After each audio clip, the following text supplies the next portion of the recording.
Próxima palestra será Perícia Médica Previdenciária, a importância da quesitação.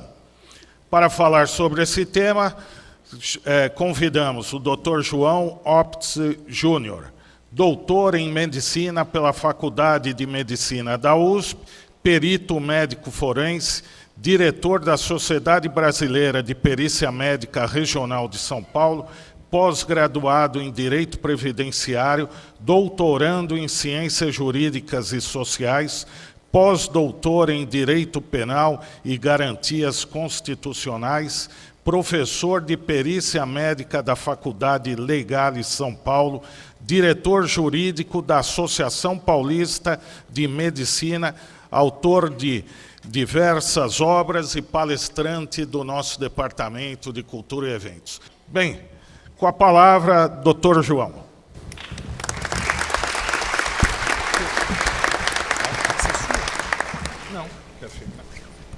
Bom dia a todos os presentes. Primeiramente, eu queria agradecer a oportunidade de estar aqui,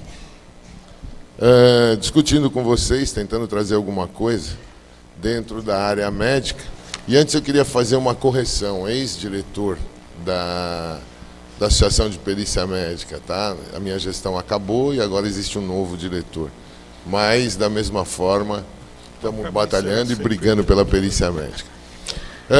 Sobretudo, eu queria agradecer à OAB por estar aqui, na pessoa do Dr. Humberto, ao Legale, ao Dr. Carlos, a possibilidade de estar aqui, sendo o patinho de fora dessa história toda, né? Mas a perícia faz parte do contexto previdenciário, acredito eu, mais do que nunca, né? E dentro disso, quando isso não se acerta, o doutor Tipó agora há pouco falou muito em se ter a via administrativa, em se buscar a via administrativa, mas quando tudo isso não é possível, acaba indo para o judiciário. E quando vem para o judiciário, e quando vai ao judiciário, existem regras previstas das quais a gente vai tentar. É óbvio que aqui a gente fez uma introdução, só que para que os senhores se situassem dentro do contexto do que entra a quesitação. João, por que o tema quesitação? Porque eu entendo que dentro do contexto, isso a gente discute muito lá no Legale, dentro do contexto das grandes dificuldades que se tem quando se fala desse monstro que para vocês porque é uma área de ciência conjunta, mas que para vocês ela é obscura, da perícia médica, a grande dificuldade que a gente percebe dos alunos e a grande dificuldade são dois tópicos, né?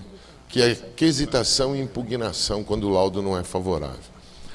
Então, para vocês, só para se situarem, o que prevê a quesitação no processo judicial, o artigo 421, o juiz nomeará o perito, fixando de imediato o prazo para a entrega do laudo. Primeiro que isso está no papel, mas na prática a gente não vê isso, né? O perito segura o laudo, o perito, até o dia que o juiz, que você entra com uma petição, pede, o juiz determina que ele traga, sob pena muitas vezes até da necessidade de busca e apreensão e tudo mais. No parágrafo 1º, incumbe a parte dentro de 5 dias, contados da intimação do despacho de nomeação do perito, indicar assistente técnico e apresentar quesitos. Gente, perícia médica, todas as áreas do direito, ela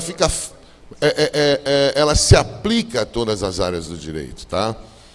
E o que a gente observa na prática é que, dentro do direito previdenciário, muito poucos conseguem, a gente às vezes é consultado até por advogados que estão do lado do segurado, buscando, de alguma forma, conseguir um perito assistente. Mas na massa do dia a dia, a gente observa que vocês, até porque pela miserabilidade de quem busca, pela característica do teu cliente, que vai à justiça buscar um benefício social, ele não tem perito assistente. E aí você se depara com uma condição assim, pô, mas eu não sou médico. Eu me sinto perdido no processo, porque as coisas que serão discutidas serão levadas para a área médica e eu vou ficar vendido na história.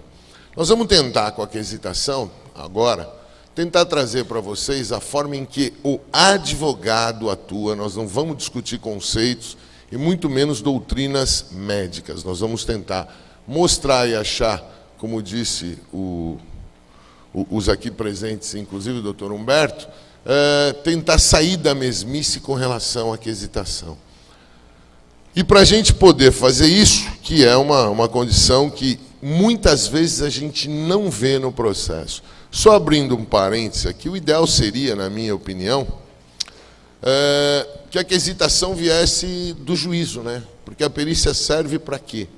Para convencer ou iluminar, como são alguns doutrinadores dizem, iluminar a consciência jurídica. Então, o ideal, na minha opinião, é que a quesitação viesse do juízo. Por quê? Porque o perito de juízo, ele está lá para esclarecer os pontos técnicos obscuros do juízo, visto que é ele quem vai quesitar. Hoje a gente ele é que vai sentenciar. Hoje a gente observa que algumas varas, alguns juízes, de uma forma geral, alguns juízos, eles, na verdade, já fazem alguns quesitos, pelo menos padrões, mas que demonstram para o perito que a gente tem que olhar os dois lados, né? Muitas vezes você vê o perito num processo, e isso acontece muito, você vê o perito num processo que, não se esqueça, ele não é da área jurídica, que ele não sabe o que ele vai materializar ali, ele não sabe a condição de prova que ele vai tentar buscar por intermédio de um ícone fácil. Qual é o ícone? Buscar uma condição pretérita num fato presente, buscando um efeito pretérito futuro. Mas essa condição, dentro do contexto jurídico, para ele também é grego. Então, veja, nós estamos numa condição assim, ó, quem pede e quem acompanha essa materialidade de prova, não conhece medicina. E quem faz a materialidade de prova, não conhece direito. Isso, na minha opinião, é o grande viés que traz muitas vezes essas aberrações que a gente encontra, verdadeiras aberrações de laudos técnicos no dia a dia dentro dos processos judiciais. Voltando aqui ao nosso posicionamento, poderão as partes apresentar durante as diligências quesitos suplementares. Da juntada dos quesitos aos autos dará o escrivão ciência à parte contrária. Primeiro que isso também é outra coisa que dificilmente é praticada. Por quê? Ainda existe nesse interregno uma discussão entre o acompanhamento do advogado ou não acompanhamento do advogado, que nós não vamos entrar no mérito aqui. Em outras palestras, eu acho que eu já falei sobre isso. Mas, esses quesitos suplementares, qual é o momento? Se você for buscar ao libelo, vai dizer durante a diligência. O que é a diligência? É a perícia. Agora, qualquer um de vocês que acompanhou a perícia, tem condições de, durante a perícia, você apresentar suplementação de quesitos? Até porque a materialidade ela tem que ser feita no momento da condição pericial. E muitas vezes você não, pelo que está no 425. E muitas vezes você não tem a possibilidade, não lhe é permitido a possibilidade de estar dentro do contexto, dentro da perícia em si. Muito bem. A perícia médica tem por finalidade o esclarecimento técnico da matéria médica de interesse jurídico. Gente, importante, tá? É matéria médica, não cabe. A gente vê perito até sentenciando muitas vezes. Isso não existe, ela é matéria médica, ele está lá nos autos por uma materialidade de prova médica, técnica. Ele discute condição. Dentro da área previdenciária ele discute um pouquinho a mais. Por quê? Porque também ele tem que discutir meio ambiente de trabalho. Porque nós estamos falando em incapacidade. O benefício se dá por incapacidade, não pela doença. Isso é muito importante que se saliente, que as duas coisas são válidas. Você pode ter uma incapacidade sem ter doença, como você pode ter a doença sem ter a incapacidade. O que transforma a incapacidade e a doença, o que transforma a doença em incapacidade é a condição em exercer uma atividade, não uma função. Então, acho que é fundamental, aqui a gente abriu o primeiro parêntese de discussão, onde a gente tem que pensar num dos grandes problemas que eu vejo na perícia previdenciária. Qual é? A ausência de conhecimento do perito previdenciário, no momento e no ato pericial, do meio ambiente de trabalho. Muito bem, a ausência desta condição se materializa enquanto você esquece o binômio principal, que é qualidade, competitividade e quantidade de trabalho. Esse tripé, para que eu fale em incapacidade, eu tenho que ter em mente que uma dessas três condições tem que estar violada, ela tem que estar diminuída, ou pelo menos reduzida. Porque se isso existir de forma definitiva, eu falo em capacidade. Se ela existir de forma parcial, eu posso falar até em concausa. E tudo isso se assesta no quê? No conhecimento do meio ambiente de trabalho. Aí vai a primeira pergunta que nós temos que nos fazer. Quais são os peritos que os senhores acompanharam? Eu não estou falando perito da via administrativa, estou falando da via judicial. Qual foi o perito judicial? Aliás, existem locais até que existe proibição, não vamos entrar no mérito, mas existe proibição estatutária do perito ir a local de trabalho. Agora, se eu não conheço qual é a condição do local do teu trabalho, como é que eu posso dizer que você tem ou não incapacidade com base numa função? Esse é o primeiro ícone. E essa é a primeira condição da qual nós vamos tentar achar uma saída para o advogado no decorrer da nossa explanação hoje. Porque, na verdade, o perito não pode sair do local, sair do local físico aonde ele faz a perícia, seja na via acidentária, seja onde for. Mas, por outro lado, existem documentos que estão obrigados em lei que a empresa tem que ter disponibilizado e tem que ser documento público, não é de propriedade da empresa. Um deles hoje até foi citado aqui pelo doutor Tipó, que é o PPP. Mas o que é o PPP? O que é o perfil profissiográfico previdenciário? Ele é uma somatória de dois outros documentos obrigatórios e com previsibilidade na portaria 3214/78, dentro da norma regulamentadora 7 e da norma regulamentadora 9. Que é o famoso PCMSO, Programa de Controle Médico de Saúde Ocupacional, e o Programa de Prevenção de Riscos Ambientais. Ora, se eu não tenho um assistente, se eu não tenho a possibilidade... Eu sei que o médico que vai fazer a perícia judicial não sai do local para ver o que o meu cliente faz. E aí a nomenclatura do CBO ela é uma nomenclatura genérica, nós vamos ver isso já já. Isso não indica o que eu faço. Eu posso ser um ajudante geral, desde ajudante geral Aspone, até um ajudante geral que carrega 45 quilos por dia. 45 nem pode, porque o máximo permitido é 25. Mas que eu carrego o limite de peso dentro da minha atividade. Como é que eu sei quem faz o quê? Eu só sei quem faz o quê conhecendo e visitando aquela atividade. Então, eu acho que é importante a gente levar em consideração, no primeiro item sobre quesitação, como fazer essa quesitação. É comum a gente ver, e a quesitação, é comum a gente ver no ato da quesitação o advogado desesperado. Por quê? Pô, eu vou perguntar sobre doença? Não. A quesitação nada mais é do que a materialização do que você pretende produzir enquanto prova técnica. A quesitação não começa na quesitação.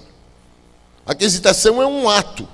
Ela começa lá na tua inicial, onde você gerou a tese de pedir. E daquela tese de pedir, eu vou buscar a materialidade da prova pericial. E há que se lembrar duas coisas a vocês aqui que eu acho que são fundamentais. Primeiro, que no nosso ordenamento jurídico não existe hierarquização de prova. Portanto, a prova pericial, ela tem o mesmo valor de uma prova testemunhal ou de uma prova documental. Agora, é muito comum vocês acessarem e apostarem todas as suas fichas em cima da prova pericial. Ela é uma das provas. E pior do que isso, é mais comum aí a gente ver o juízo apostando todas as fichas em cima da prova pericial. Mas isso acontece porque você deixa.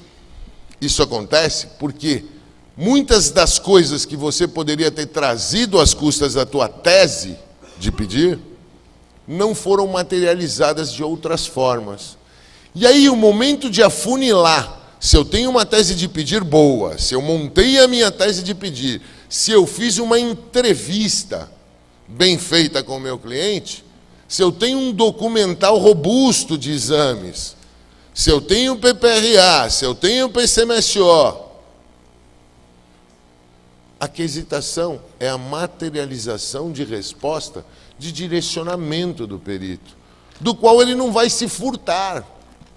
Ele não tem como se furtar. Ah, João, mas eu canso de pegar laudo que vem assim, prejudicado. Vide item não sei o quê. Gente, isso acontece? Acontece.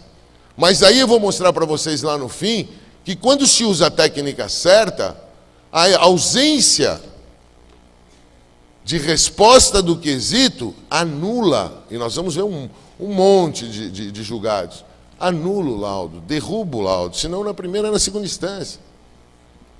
Muito bem. Como fazê-lo? Quesitação, guardem, começa no momento em que eu monto, em que eu penso, em que eu trago para o papel, levo aos autos a minha tese de pedir. Ela não é no dia, como às vezes a gente vê, o advogado desesperado, um ligando para o outro, falando assim, você tem quesito disso? Você tem quesito daquilo? Ah, você tem quesito de Larry Dort? Pô, manda para mim. Então, primeira coisa, quesito genérico ou específico? Aí todo mundo diria assim, é melhor o específico, né? Eu estou falando daquele caso, só que o específico, ele é objetivo. O perito pode dizer não se furtar com a história do prejudicado, mas dizer sim ou não. Por quê? Porque você tá direcionando o raciocínio. O quesito tem que ser genérico. O quesito tem que vir do macro para o micro. Vamos usar um exemplo? Eu estou discutindo, se eu estiver discutindo, por exemplo, um caso, vamos pegar o mais fácil, mais compreensível, para não complicar tecnicamente. Um caso de ruído. Está lá na 3214, que é na NR15, que o ruído ambiental, o limite de ruído é de 85 decibéis para 8 horas de jornada. Isso é importante salientar. Porque muitas vezes você já conseguiu na Justiça do Trabalho a declaração de hora extra e não usa na Previdenciária, dizendo, se o limite era 85, ele trabalhava 10 horas, como está provado em outro processo, consequentemente o limite para ele não era 85, era 83. Muito bem. Aí eu tenho um processo onde o PPRA me fala que é 85 decibéis. E eu pergunto, estava ele submetido a condições que prejudicassem? Eu estou pedindo, por exemplo, por perda auditiva. Gente, eu objetivamente perguntar, eu não estou obrigando o perito a ler o PPRA. Então eu tenho que vir do macro para o micro. Qual era o limite auferido naquele posto que o indivíduo trabalhava? Qual era a condição? E até dados epidemiológicos. Quantos casos tem de perda auditiva naquele caso? Como foi feita a audiometria dele? Qual é a audiometria? Qual o resultado dessa audiometria dele?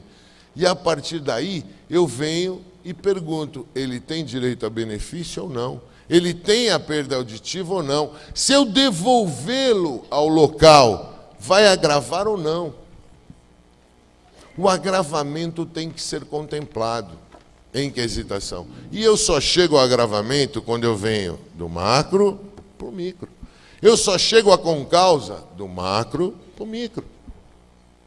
Então, uma das condições que eu acho que é primeiro tópico para a gente pensar em quesitação é, primeiro, gerar quesitação em cima de tese. Segundo, os quesitos têm que ser genéricos. E do genérico eu vou para o específico. Eu não posso me referir só àquela condição a qual eu tenho, aquela condição a qual eu visualizo, eu vislumbro, eu fui buscar a prestação de serviço jurisdicional. Quesito direto ou indireto? Eu diria para vocês, depende. Depende do que, João? Do que eu já tenho de materialidade dentro do processo. Se eu tenho todos os exames subsidiários que me favorecem no ato de pedir, e a minha tese chama a atenção para eles, eu vou usar quesitos diretos. Se eu não as tenho, e deixa eu lembrar, abrir um parênteses aqui, quando a gente fala em exames subsidiários, a gente fala em exames subsidiários ligados ao feito. Não adianta eu estar pedindo por exemplo, uma síndrome do túnel do carpo e apresentar um ultrassom de abdômen. E não riam. A gente tem uma experiência lá que eu já falei que um dia, quando publicar as pérolas do judiciário, e aí eu tenho que estar aposentado, eu vou publicar aquilo. Por alguma razão, isso passou pelo juízo, passou por tudo e acabou na perícia. O advogado deve ter recebido do seu cliente, dito, vê o que você tem de exame lá e traz para a gente juntar no processo. Gente, não ganha processo por volume nem por peso. Aí o coitado deve ter trazido e ele devia guardar exame junto com a esposa. Verdade. E entre os exames juntados aos autos, de um pedido de síndrome do desfiladeiro, existia um ultrassom de gravidez. De um homem, da esposa do cara. E que passou por todo mundo. Chegou na perícia. Então, gente, o que eu quero dizer com isso? Eu quero dizer o seguinte, o direcionamento começou na entrevista da tua quesitação. E se ela vai ser de forma direta ou indireta, vai depender só de uma coisa, do que você já tem de materialidade.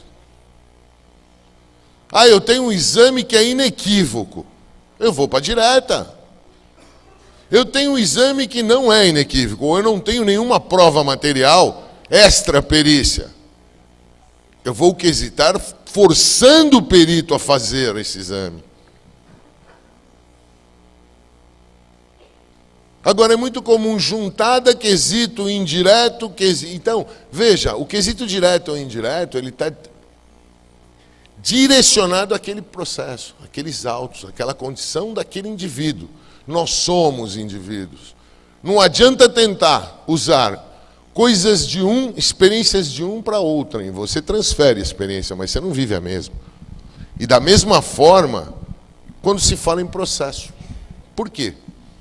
Porque quando se fala em perícia. Por quê? Porque naqueles autos processuais, cada caso é um caso. Não existe quesito genérico. Muitas vezes, quando você fala em capacidade em perícia médica, há que se considerar até a identificação que você usou lá na frente. Isso pode ser objeto de quesitação. Por quê? Porque muitas vezes na perícia a incapacidade advém da falta de condições de readaptação. E qual é a intelectualidade do indivíduo? Eu não posso fazer um coitado que é semi-analfabeto ou é um analfabeto funcional ser readaptado num torno CNC. Até a identificação se torna importante na quesitação. Mas da onde vem isso? Da tese. Da materialidade que você tentou produzir naqueles autos.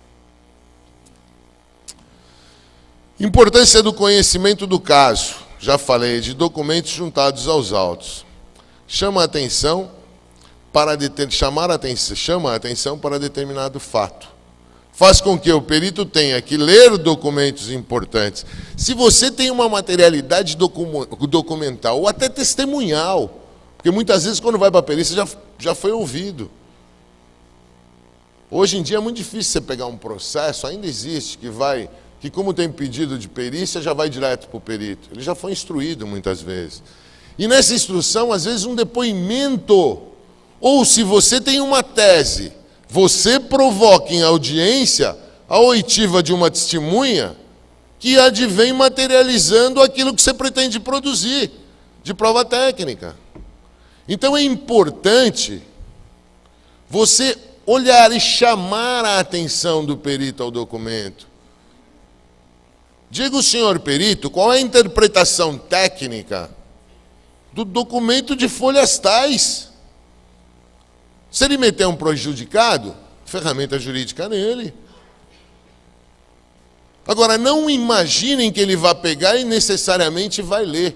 Existem instituições em São Paulo, no nosso estado, que recebem, em outros ramos, obviamente, não é previdenciário, mas recebe perícia, recebe JG, só faz JG, e um a mais, um a menos, eu vou fugir à ética. O IMESC.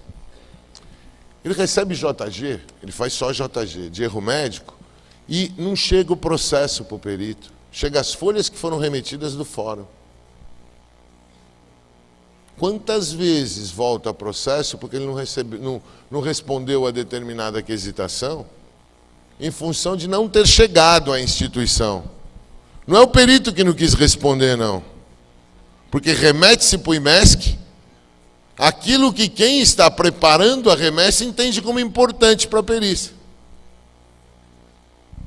Agora, se num quesito X você chamou atenção para um documento Y, o documento não chegou, ele vai ter que ser resolvido. Faz com que o perito tenha que ler. Então, quesito tem que ter a obrigação do perito olhar a materialidade existente, as outras provas existentes. O quesito como linha de conduta da prova pericial. Gente, quesito tem que estar norteado na linha do tempo. Não adianta eu perguntar, se eu tenho uma evolução de uma patologia, por exemplo, ou de um agravamento pelo meio ambiente de trabalho, eu tenho que pontificar na linha do tempo isso lá na minha entrevista com o cliente. E como é que eu pontifico isso? Criando a linha do tempo. Quando começou? E é muito comum o quesito, e quando tem quesito de juízo, um dos quesitos fixos, na grande maioria, vocês já devem ter visto isso, é assim, quando se iniciou a patologia, e muitas vezes nem você olhou e atentou para isso. E o pior, a gente já pegou casos em que a hora que você olha para isso, você diz assim, o advogado deu um tiro no pé, acabou de perder o processo. Porque na época que a patologia começou, ele não tinha qualidade de segurado. Então a linha do tempo é fundamental. Perde tempo em fazer a linha do tempo pós-entrevista. Quando foi? Por pior que o teu de esclarecimento, de condições que o teu cliente tenha de te responder à entrevista, se você perguntar a ele assim, quando o senhor sentiu a primeira vez isso? Ele vai te dizer, eu estava trabalhando em tal lugar, Gente, é fundamental isso. Parece um detalhe, mas a linha do tempo é fundamental. Não só para você ter segurança, como para estabelecer nexo. Doutor, a primeira vez que eu senti esse lumbago nas costas, eu fui pegar uma caixa, eu baixei para pegar uma caixa e travei. Não é isso que eles falam? Ele lembra quando foi isso, em que empresa foi isso, quais eram as condições disso. O que você tem que extrair dele não é isso antes de quesitar. Eu não estou falando em perícia, eu estou falando em entrevista para propositura de ação. Eu tenho que extrair dele o máximo que eu puder de informações para criar minha tese de pedir.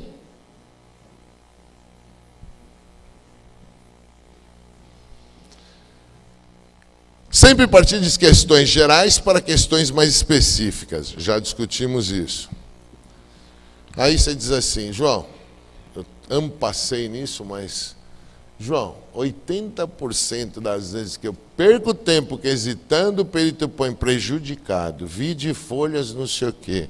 Olhe, gente, se você direcionar, e é você que tem que ter a ferramenta jurídica para anular o laudo dele. Não se esqueçam que a previsão de código o juiz pode utilizar, afastar totalmente, aceitar parcialmente e pedir outros esclarecimentos, ou determinar nova perícia. E se ele não o fizer, o tribunal pode fazê-lo. Eu vou mostrar um monte de coisa, de casos aqui para vocês. Então, gente, em termos de quesitação, não sei quanto tempo eu ainda tenho, mas em termos de quesitação, eu acho que é fundamental que a gente comece, que vocês gravem o seguinte: o quesito não é estanque. O quesito não vem aos autos ou tem importância nos autos no ato de fazê-los. A tua quesitação tem que começar desde a tua entrevista com o cliente. Tem que começar dentro da tua tese de pedir, dentro dos outros tipos de prova que você pretende materializar. Ela tem que começar dentro da condição até da quesitação que você prepara previamente para ouvir a testemunha na instrução processual. Porque se do contrário for, você está invertendo, subvertendo a ordem de raciocínio da prova pericial. O quesito tem que ter íntima relação com o que você pretende produzir. O quesito vem esclarecer condição de materialidade de prova de dentro da prova pericial. Ele não se esvai. Ele não pode ser direcionado. 10 minutos eu recebi aqui, já estou acabando. Ele não pode ser direcionado para aquilo que fuja ao que você pretende buscar de prestação de serviço jurisdicional. Não existe quesito coringa. E aí você vai dizer assim: eu não sou médico. Mas as dúvidas de materialidade que você tiver dos relatórios, das outras provas, como eu brinco com os alunos, do Dr. Google, para efeito leigo, te esclarece. É uma questão de você consultar o Dr. Google. Lá tem muita coisa de publicação leiga, mas se você direciona a tua pesquisa com o Dr. Google, você tem lá sociedades médicas, você tem lá publicações de universidades federais e estaduais, você tem lá uma série de coisas que não vão te fazer médico, até porque, é bom que se diga, a perícia médica não tem comprometimento nenhum com o tratamento. É comum você escutar assim, você vê quesito assim: o perito concorda com o tratamento que vem sendo dado de remédio? Não é problema do perito isso, gente. Se tem erro, é problema de erro médico, justiça civil, erro médico, vamos brigar para o outro lado. Mas isso não é materialidade de prova, isso esvazia a prova. O esclarecimento que você, o conhecimento que você precisa para uma quesitação e para uma perícia médica dentro da área previdenciária, com certeza você consegue entender o raciocínio. Porque também não é no Dr. Google, jamais que você vai aprender a tratar, a fazer diagnóstico, mas isso não é teu problema. Teu problema é conhecer aquilo que você está se propondo a materializar para buscar uma incapacidade.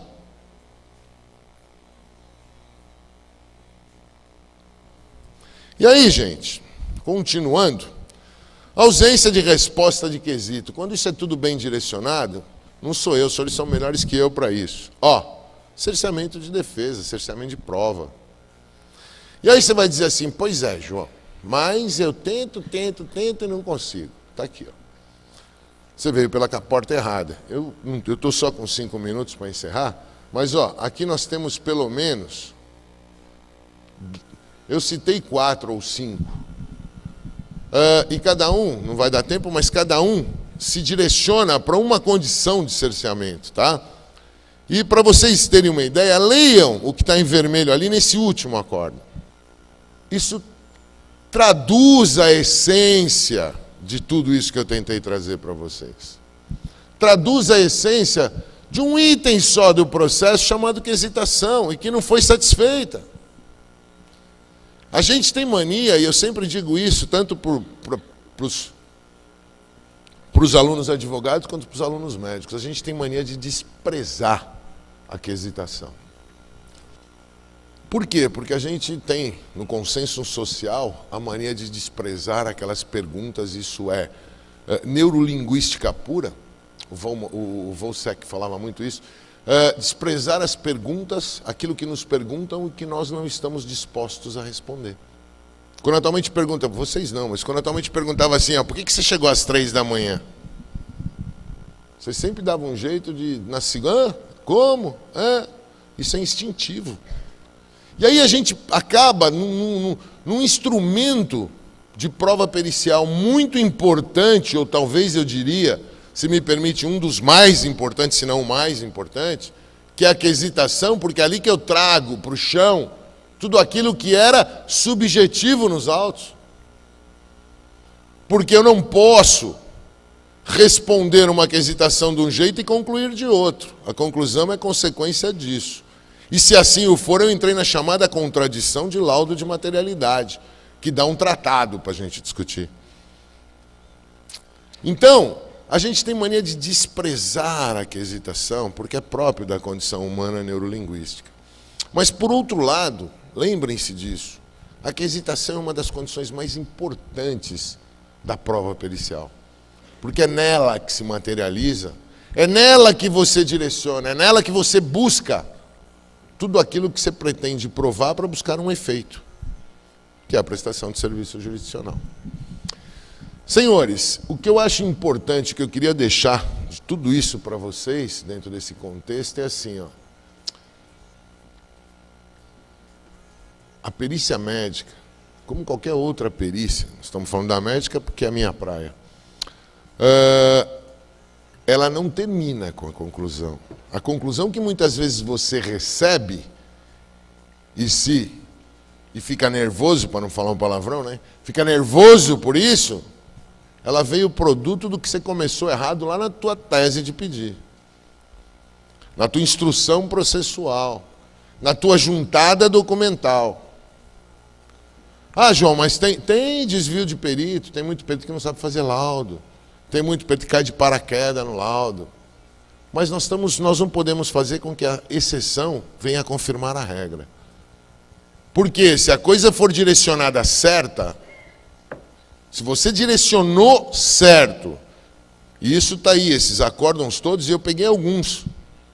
Se você direcionou certo, se você fez uma boa entrevista, se você fez uma tese de pedir, se você materializou com prova documental, se você materializou com prova testemunhal, o perito pode fazer o que ele quiser, que você esnuca ele. E se ele não concordar, alguém vai concordar e vai voltar, ou em primeira ou em segunda instância. Porque não há como uma conclusão ser diferente de uma afirmativa. Eu não posso concluir diferente. Mas nós estamos... Sim, o perito está destrito ao mundo dos autos, senhores. E o principal, que eu repito, vocês já ouviram, talvez os que já vieram em outros congressos, perícia é ciência. Perícia médica é ciência. Ela só é um subconjunto que tem que levar em consideração, como lá na primeira definição nós usamos, aplicativo da área médica com fundamento na área jurídica. Mas ela é ciência. Ela não pode fugir à ciência. Perito não acha. Ou ele prova cientificamente, ou ele conclui que não é possível concluir. É lógico. Uma perícia médica pode ser inconclusiva, senhores. Eu posso chegar à conclusão que no mundo jurídico não há como eu concluir. O juízo que faça a prova por outro meio de prova admissível. Em direito admissível. Eu tenho laudos inconclusivos, que eu chego à conclusão que não há como concluir o que está sendo tentado materializar naqueles autos.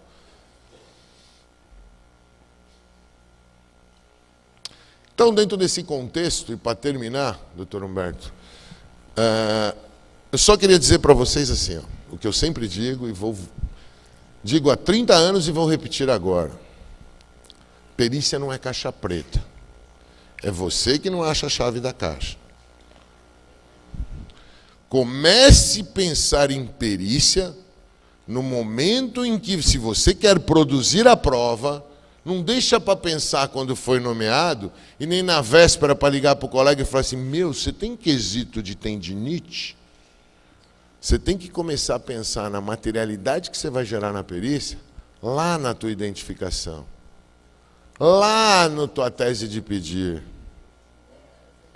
Porque aí, quando você chega, ou se a conclusão do perito, ou se o perito não satisfizer aquilo que você entende como materialidade necessária, você tem argumentos jurídicos, e aí não são médicos, para destituí-lo, para buscar nova prova, para desconsiderar a prova, ou para utilizar aquilo que você busca. A perícia, gente, desculpem, ela é um detalhe dentro dos autos, ela é um tipo de prova. E o que a gente vê, tanto, e aí eu me reservo de dizer, tanto de juízo quanto da parte dos advogados, é colocando-a como a maior das provas, e não o é. Ela não é. E por que o juiz também vem assim? Porque isso vem da formação do advogado. Isso vem, e a diferença tua para ele é um concurso, só isso, a formação é a mesma. E essa visão que vem lá do direito, essa visão que traduz do direito, a forma do que é, para vocês terem uma ideia, a perícia médica foi reconhecida há 5 anos. É uma das mais antigas ciências, e para o aspecto médico, então ela é uma ciência médica que engatinha. Ela foi reconhecida como especialidade médica há 5 anos. Antes o que você tinha era especialidade de medicina legal. Hoje a perícia médica é medicina legal. Então ela está gatinhando. Enquanto ciência pura. Mas existe um outro lado para a gente considerar. Não existe ramo do direito que não se encaixe a perícia médica. Não existe. Então, eu acho que está na hora da gente começar a ver os aplicadores do direito, tanto quanto os médicos, peritos, começarem a ver essa ciência como ciência. Porque só assim ela vai trazer maior benefício e a real função social dela, que é materializar dentro dos seus limites científicos. E, só para encerrar, não se esqueçam, perícia é ciência. E ciência não se faz às custas de achismo, tanto de uma parte quanto da outra. Perícia se faz às custas de conhecimento, independente de ser ou não especialista. Volto a repetir, brinquei e agora estou falando novamente para vocês, sem brincadeira. Você está pedindo uma síndrome do túnel do carpo? Lê sobre síndrome do túnel do carpo. Ninguém espera que você vá fazer diagnóstico de síndrome do túnel do carpo, tratamento, mas saiba o que é. Se é ciência, tem lógica. E se tem lógica, é você, como operador do direito, que tem que aplicar a dialética. Obrigado, pessoal.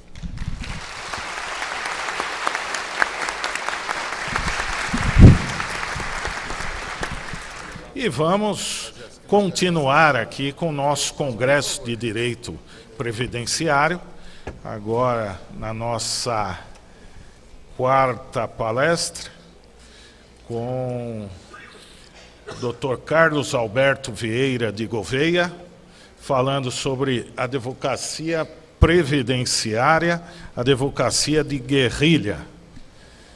Ele é advogado, vice-presidente da Comissão de Direito Previdenciário e da área previdenciária da Comissão de Direitos e Prerrogativas da OAB São Paulo, pós-graduado em Direito Processual Civil e em Direito Público, especialista em Direito Administrativo, Constitucional e Previdenciário, doutorando em Ciências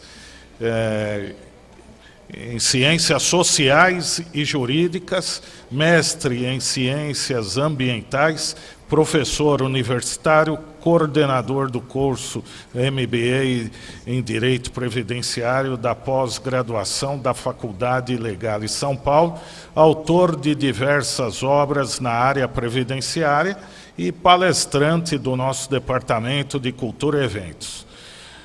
Doutor... Bom, aqui está meu e-mail, meu Facebook, tá? Quem tiver no Facebook 1 não pede para entrar no 2 não, porque é a mesma pessoa. Não precisa estar nos dois, tá? Fica só num, que atrapalha. Tá lá meu e-mail, pode mandar e-mail. Realmente a gente responde todos os e-mails sim, sem exceção, não tem problema, né? Às vezes demora aí um pouquinho, não precisa ficar mandando que eu já li, né? O demora é normalmente de 1 a 2 dias, não demora mais que isso. Se não, pode mandar no Face também que a gente responde, né, Márcia? Não responde? Responde, né? Por sinal, está faltando muito, viu? Estou de olho no você, tá? E vamos lá, a parte que interessa. O Humberto falou que eu sempre dou a mesma palestra, mas é porque não tem jeito de não dar a mesma palestra, viu? Você já conhecia, né? Mas olha lá, ó, é uma regra que eu começo já há 12 anos com o mesmo slide. Ele quase já vem sozinho. Porque não muda. Olha lá, aquela historinha, venha sozinho, né? O INSS cuida de você. Você não precisa de ninguém. Vai sozinho para você ver. Vai lá. Agendamento agora para dezembro. A gente está recebendo reclamações de agendamento para dezembro. A pessoa falou assim, doutor, pelo amor de Deus, o que eu falo para minha cliente que está esperando agendar para receber pensão por morte em dezembro? Como é que ela vive até dezembro? Era ela e o marido, 2 casal de pombinha, era o marido morreu, ficou ela. Como é que ela vive até dezembro? Fazendo fotossíntese? Isso é complicado, tem que pôr um pouquinho a mão na consciência aí, né? E não adianta falar, não, o INSS está de greve parcial, só 21%. Então os 21% é sempre na agência que a gente quer. Porque nunca está funcionando, né? Tem que ter um meio aí um pouco mais rápido aí de acontecer as coisas, né? E aquela campanha ferrenha, odiosa, medonha, aqui em São Paulo a gente conseguiu coibir, graças ao trabalho da OAB, nós conseguimos coibir isso, que havia um desrespeito total com advogados, vocês devem ter acompanhado, né? Chamando nós, advogados, de atravessadores. Estava no site da ordem, né? Do INSS, que nós éramos atravessadores. A OAB me autorizou, na pessoa do presidente Marcos da Costa, eu fui para Brasília, conversei com o INSS e essa frase foi retirada, porque chamar o advogado de atravessador? Demais, né? Não dá. Né? Mas é uma política do INSS tentar limar o advogado. Por que tentar limar o advogado? Porque é a diferença entre ganhar e perder o benefício. O advogado não deixa para lá, o advogado batalha, o advogado corre atrás, o advogado briga. E o segurado, tadinho, ele não sabe nem o que ele está fazendo lá. Né? O segurado chega no escritório falando, doutor, fui no ZNPS. Aí os guarda falou para mim, que o guarda atende agora, o cara está na fila, o guarda atende. O guarda falou para mim que assim, eu fiz os agendamentos errado. Como assim? Não, eu queria aqueles negócios dos auxílios acidente, aí agendou para mim auxílio doença. Aí eu fui passar lá, falou que não era esse. Aí mandou agendar de novo, agendei para dezembro. É isso. Para, chega, dá não. Né? Atendimento do VIP, você agenda e pega aquela porcaria daquela fila do inferno, visão do demônio. Não, por que eu agendo? Quando o cara agenda no meu escritório às 2 horas eu estou lá, o quê? Esperando ele. É o mínimo de deferência que eu tenho que ter, sim ou não? Aí falam que agendam. Aí você agenda, vai na agência, espera mais 4 horas para ser atendido. Que agendamento é esse? Eu não tenho mais nada para fazer no dia? Sim ou não? Não dá. Olha lá, atendimento VIP. Né? E os benefícios em 30 minutos do Lula? Hã? Sim ou não? Brasileiros, tem aqui para falar para vocês que a partir de agora, tanto eu quanto a companheira Dilma, vamos fazer os NPS, dar os benefícios só com os RZ. Chegou com os RZ, 30 minutos, está aposentado.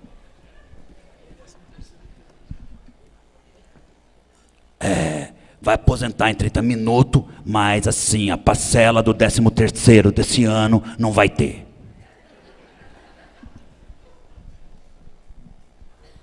Demais. Que 30 minutos. Vai lá com o RG. O cara nem... podem anotar aí. Orientação interna 174. Orientação interna 174. Procedimento CIPS. Procedimento CIPS. O candango do servidor devia fazer o quê? Você chegar com o RG lá.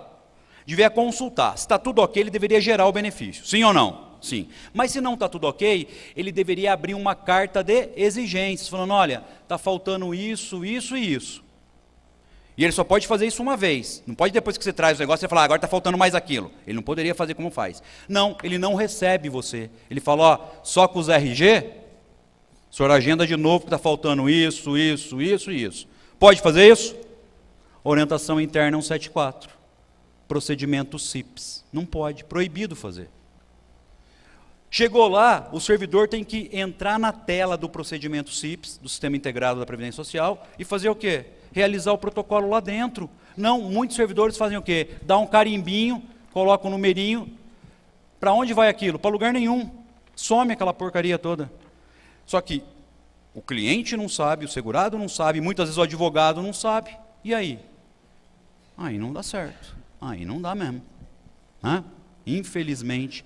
Perfilzinho do INSS, 6, 40 mil servidores, administração central, 5 superintendências regionais, cada hora eles ficam mudando o nome, gerência, superintendência, 226 atendimentos feitos por dia, 4,5 milhões de atendimentos feitos por mês, e etc. Obrigatoriedade de fazer o requerimento administrativo. É obrigatório? Para concessões agora, muito embora eu discorde em número, gênero e grau, está lá, né? Supremo Tribunal Federal, através do julgamento via 543B, repercussão geral, determinou que sim, está lá, tá? O 63.12.40. Temos que fazer então? Temos. Mas muita hora nessa calma. Carlão, para fazer os requerimentos administrativos eu tenho que fazer agendamento? Não. Mas se eu não fizer agendamento eu não vou ser atendido. Só se eu não for advogado. Tá? Tá lá na IN 77 que não precisa. Tá também na resolução do próprio INSS que ele usa contra vocês. E é doído, me dói ver, né? O servidor do INSS usando a resolução 438 contra o advogado, e o advogado não conhece ela e aceita ela. Ele fala assim, nos termos da resolução 438, tem que fazer os prévio agendamento. Porque está do jeitinho que o decreto cidadão determina. O advogado não conhece isso. Se ele for se conhecer, está lá, se eu rodar para vocês, que bonito, artigo 1º, não sei se vai dar para ver ali, fica definido por atendimento todas as unidades pautadas na interação direta com o cidadão. Parágrafo único. O atendimento será prestado por meio das seguintes formas: presencial, remota e autoatendimento. Presencial, eu posso ir lá e ser atendido? Sim ou não? Sim ou não? Então por que vocês não são atendidos? Resolução deles. E você faz o quê? Você faz...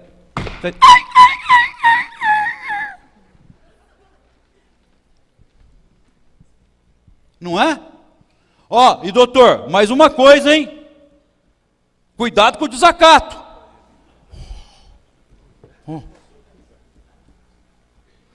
Para tudo. Para tudo. Que desacato, companheiro? E a prevaricação sua, fião? Está prevaricando ou não? Está ou não? Se eu for advogado, ainda está lá, artigo 6º e 7º. Eu não posso adentrar em qualquer repartição pública lá, realizar qualquer ato privativo da minha função, em qualquer horário do dia e da noite, desde que esteja presente o servidor. Não é uma prerrogativa funcional minha. Está no seu estatuto. Estatuto, sim. Só que o meu estatuto é uma lei federal, amiguinho. É uma lei federal. O servidor, pelo artigo 37, não está obrigado a cumprir o princípio da legalidade estrita? Sim ou não? Mas tem uma IN falando que não. Entre a IN e a lei, vale quem? Mas para o INSS vai valer a IN, né?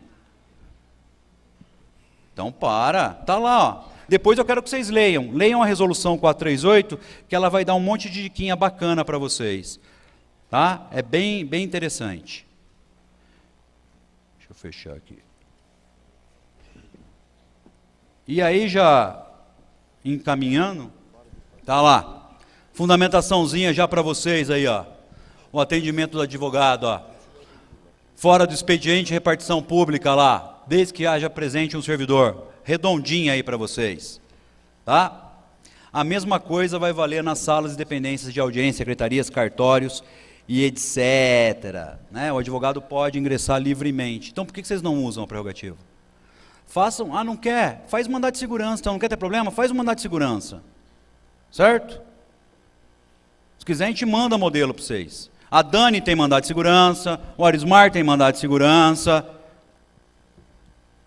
Plastifica aquela porra daquela liminar, anda com a liminar debaixo do braço. Chega lá, vai atender ou não vai? Mas, detalhe, para o carro uns 2 km antes, para você ir suando, para entregar para o cara, tô liminar. Hã? O tratamento é outro, é. Aí tá lá, né? E aí, isso eu preciso que vocês decorem, tatuem na pele, sei lá. Quem quiser, eu deixei o Xandão ali fora para tatuar. Só pagar R$10, ele tatua isso aí para vocês. Tá? Xandão. Lei 4898. Lei 4898. Artigo 3º, letra J. Tá? Olha que lindo. Abuso de autoridade. O que acontece quando o servidor descumpre a lei, força para descumprir a lei, desrespeita o advogado? O que acontece? Abuso de autoridade. A hora que ele vier com o desacato para vocês, vocês vão com o que com ele? Abuso de autoridade. A diferença técnica, o desacato é afiançável, o abuso de autoridade não. Pode ligar na hora para a polícia vem e leva. Se o policial não quiser prender, o policial prevarica. Mas tem que fazer. Pode parar de ficar, ó vida, ó dia, ó azar. Não dá certo, Carlão. Você já tentou? O Arismar sabe, a Dani sabe, mais de 20 gerentes do INSS aqui do estado de São Paulo já sofreram com prisões por abuso de autoridade, por alunos nossos. O não você já tem, busca o sim, caramba. Por que você tem medo? Eu tenho medinho, eu não gosto de brigar. Você não gosta de brigar, vai vender batata na feira, ó infeliz. Quer ser advogado e não gosta de... Carlão, eu não gosto de conflito. Odeio conflito. Puta que pariu. Vai fazer outra coisa, filho. Advogado que não gosta de lide. Eu vou ter que me contrapor a ele? Melhor não. Não, para. Está lá, fundamentação linda, maravilhosa, porque vocês não usam. Só que tem que estar aqui. Não adianta, na hora que acontece, ser. Normalmente o que a pessoa faz? Presta o celular aí, qualquer um. Você vai ver. Alô, OAB? Prerrogativa, por favor. Oi. Então, estou aqui com um caso aqui do INSS. O rapaz, ele foi meio grosso comigo. Não dá para vir alguém aqui me ajudar? O que aconteceu? Eu queria fazer um protocolo e ele não quis deixar. Tudo bem, se chamar a gente vai. Só que assim, o primeiro defensor da prerrogativa do advogado é o próprio advogado. O advogado não conhece a Lei 8.906, e se anotar a lei eu vou jogar o microfone, porque a Lei 8.906 é o quê? O Estatuto da Ordem dos Advogados do Brasil. Puta que pariu, não conhece nem o Estatuto da OAB e quer advogar. Advoga que jeito? Gente, não dá, sinto muito, né? O pessoal fala assim, putz, você é muito bravo. Não sou bravo, é que assim, você tem que lembrar de um detalhe, você está tratando da vida de outra pessoa, a cagada que você vai fazer não vai refletir na sua vida, vai refletir aonde? Na vida do cara. O que eu falo para uma senhora que chegou no meu escritório, crente que eu vou livrar a pensão dela e vou falar para ela assim, ó, eu não consegui protocolizar não, viu? Só dezembro. Doutor do céu, o que eu faço? Aguarda. É isso? É isso que eu vou falar? Vocês estão loucos, não dá para falar isso. Dá, Will, para falar? Malu, imagina, eu vou falar para a pessoa, não tem jeito, não tem condição. Né? Pô, o que eu faço? Não dá para protocolizar, me barraram, a agência da minha cidade está fechada, como São José dos Campos está fechada a agência, então você não consegue entrar na agência. Não tem como entrar, né, Érica? Não tem jeito de eu entrar.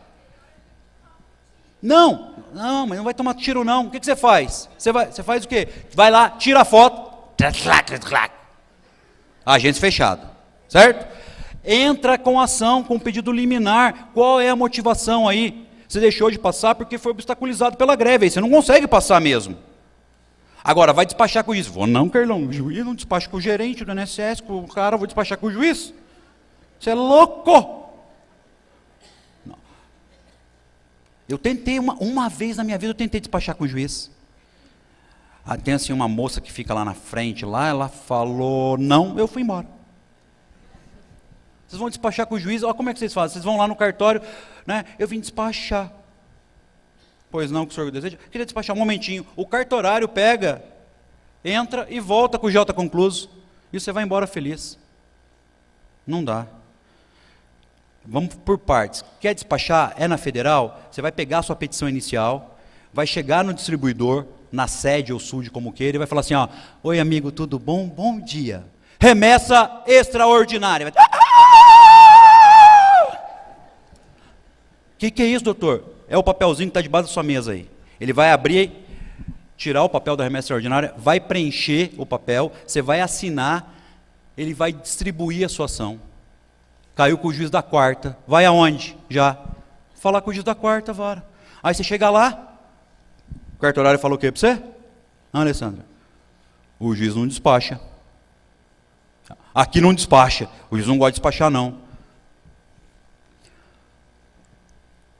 Não fala com o cartorário, atravessa, bate na porta e entra. Pois não, gostaria de falar com o juiz. Sobre, é o juiz? Não, dá licença.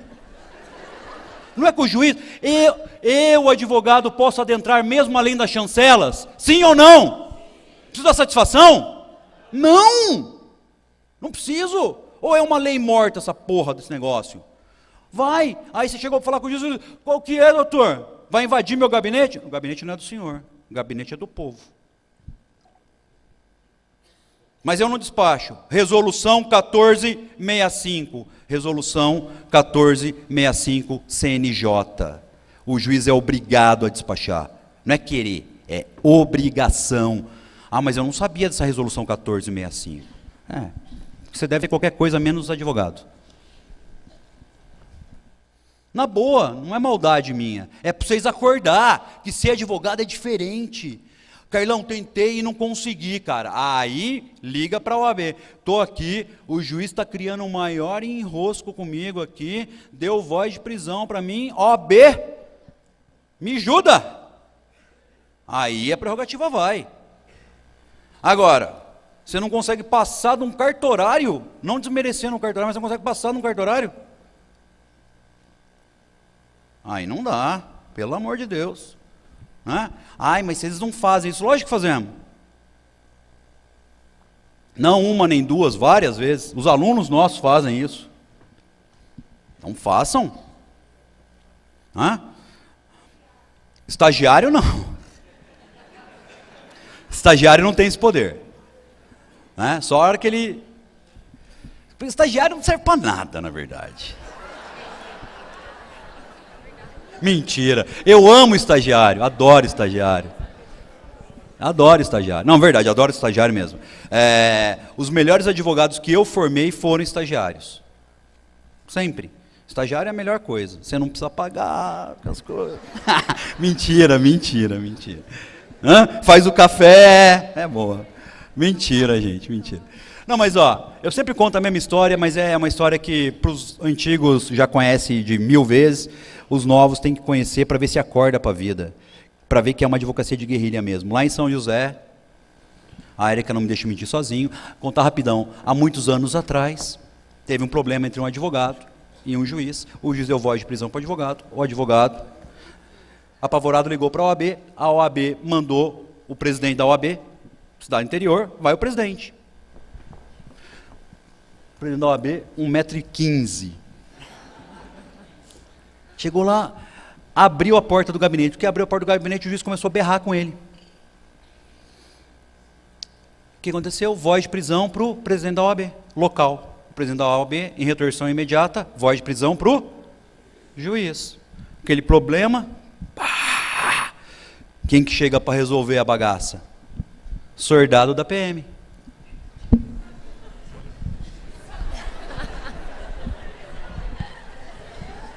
Pois não. Autoridade presente. Ficando velho para essas coisas. E aí, o que aconteceu, cidadão? Eu sou o juiz, ele é o presidente da OAB, nós nos prendemos. Vocês se prenderam? A quem prendeu assim primeiro? Nos prendemos concomitantemente. Um minutinho, cidadão. Sargento, vem aqui, por favor. O que está acontecendo aí, soldado? Tá uma zona. Juiz, advogado, presidente OAB, tudo embaçado. Tô indo. Câmbio. Chega o sargento. Pois não. Todo sargento é meio gordinho, só que ele anda murchando a barriga. Já viram? Pois não. Ele fala assim porque ele está segurando. A autoridade se faz.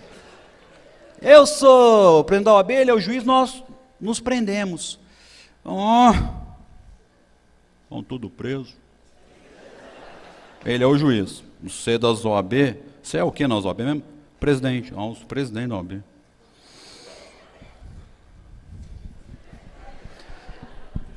Tenente, pelo amor de Deus, vem pra cá, voando. Tá acontecendo aí, sargento? Tomamos tudo no cu. Puta pepino do caralho. Tô indo. Chega o tenente, famoso bumbum de aço, todo tenente é magrelo, com a calça enterrada no bumbumzinho. Anda assim. Pois não, o que eu posso ajudar? Não, cara, eu sou presidente da OAB, ele é o juiz, nós estamos tudo presos, quer resolver essa bosta, faz 4 horas que nós estamos aqui. O que vocês sugerem? Né? Mais safo. Eu sugiro ir todo mundo pro DP. Tudo bem. Vamos pro DP, vocês vão ver. Nessa, já estava lá a cidade inteira, os advogados de um lado.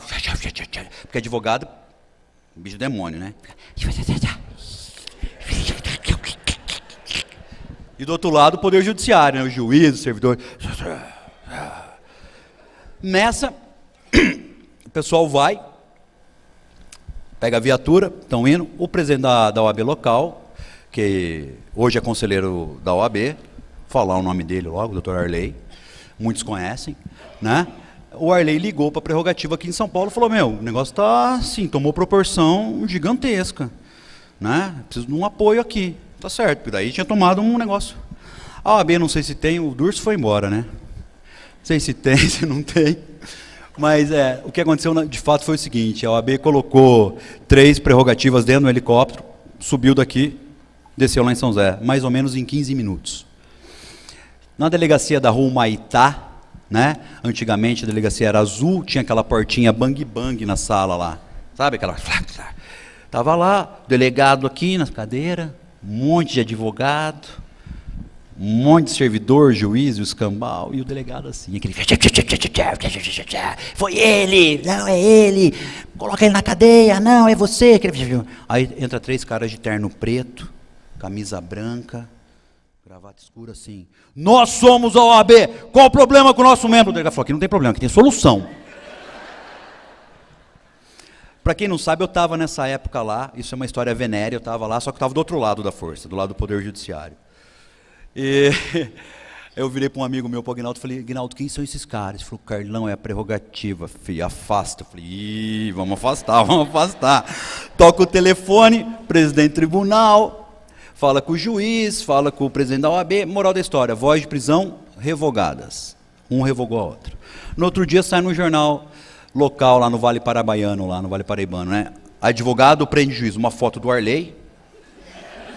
Parecia que ele tinha 2 metros de altura. E a foto do juiz, 3x4. Assim. Daquele dia em diante, pelo menos por um pouco tempo, o advogado lembrou o que é ser advogado. Certo?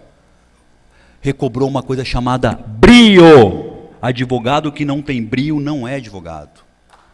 Tem que ter brio. Nós somos a espada, nós somos o escudo. Agora, como é que eu vou me quedar frente ao INSS? Vocês têm que estudar para chegar lá quebrando tudo. Quebra tudo. Quer ver uma coisa que o doutor pode falar depois do conselho? Né? Olha só que legal.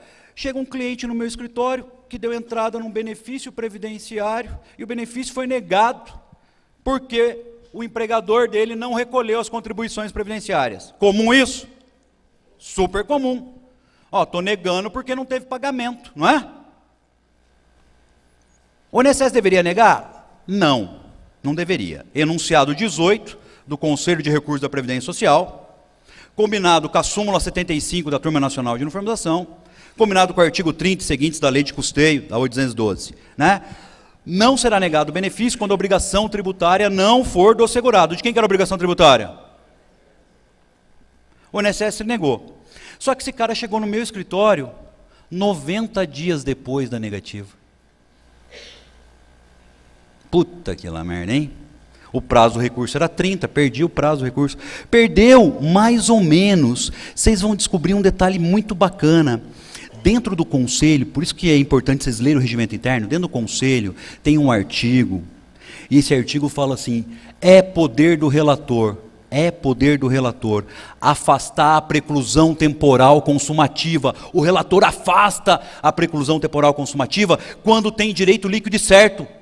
E ali tem, porque tem súmula do conselho. Então você pode fazer o recurso com 90 dias, invocando o artigo 12, inciso 1, do regimento interno, do CRPS, e o que vai acontecer?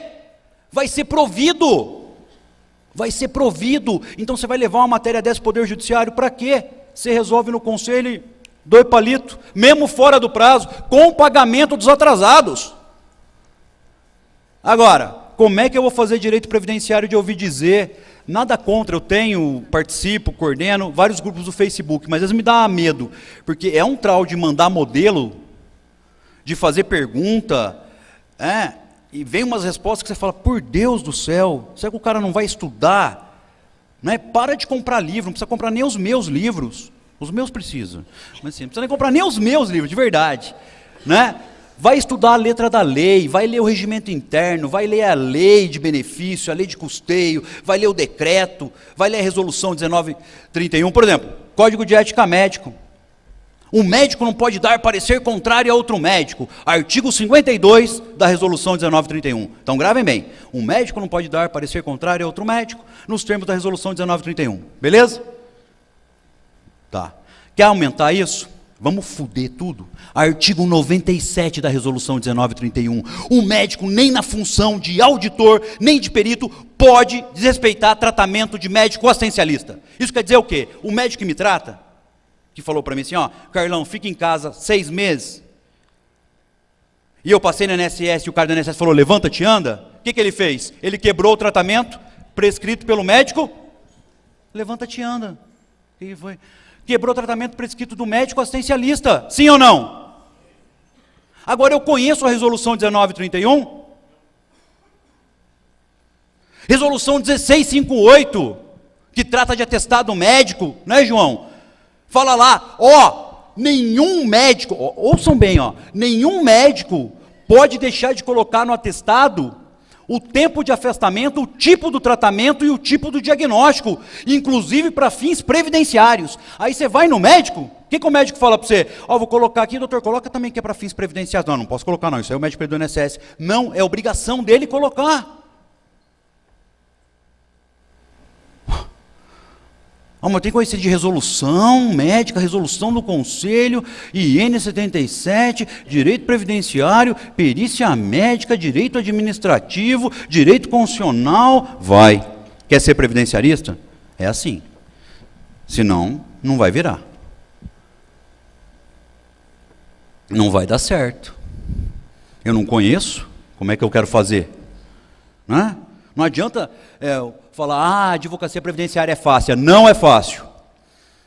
É advocacia para guerrilheiro. A gente brinca que a galera é sangue no zóio, porque tem que ser sangue no zóio mesmo.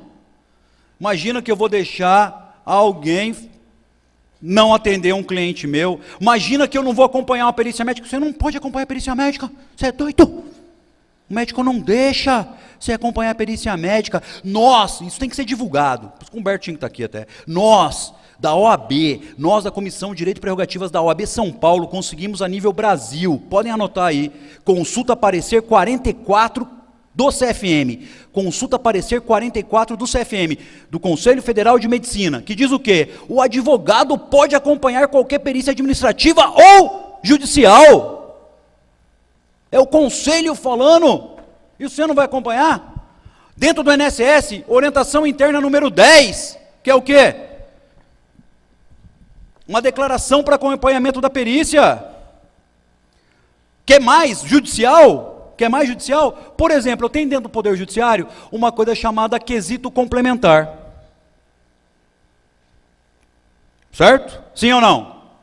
Vocês sabem o que é quesito complementar? Lá do 425 do CPC? O quesito complementar tem que ser feito durante a perícia. Como é que você faz quesito complementar durante a perícia? Você não está na perícia! Aí, olha que lindo, você pede, o juiz indeferiu, se fudeu, sabe por quê? Nulidade. Quebra do devido processo legal. Eu não pude fazer o quesito complementar, porque você me obstaculizou participar da perícia. Quebra do artigo 5º, 54 e 55 da Constituição Federal. O processo está nulo, já era. Então, quando você pede para o juiz para você acompanhar, você fala, excelência, se não der, eu vou nular o processo. E nula mesmo.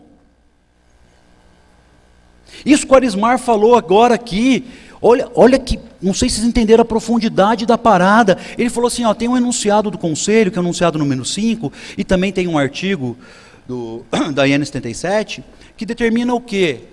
Que o INSS conceda o melhor benefício que o segurado fizer jus, sim ou não? Não é isso? Aí eu pedi um benefício. Eu teria direito a contagem de tempo especial. Ninguém me falou nada. Eu acabei aposentando por tempo de contribuição com fator previdenciário. Quantos anos faz isso? 15. E o fator previdenciário arrancou 30% do meu benefício. Procurei o escritório de vocês hoje. A maior parte dos advogados fala, está decaído, não dá para discutir. Não é isso? Não. Ele tinha o poder e dever de conceder o melhor benefício, orientando ainda para o segurado fazer o melhor benefício. Orientou? Não. Aí tem uma coisa chamada nulidade primária, nulidade primeva, nulidade de origem. O ato não é anulado, o ato é nulo. Nasceu morto, nasceu morto. Não estou nem falando de retroação da DIB, nem de concessão do melhor benefício, estou falando ato administrativo nulo, porque você tinha o poder, poder, dever de dar o melhor benefício. Deu? Não, nula tudo, volta lá, concede o benefício correto, projeta ele para frente com pagamento de todos os atrasados. Quanto dá isso? Agora vocês pedem isso?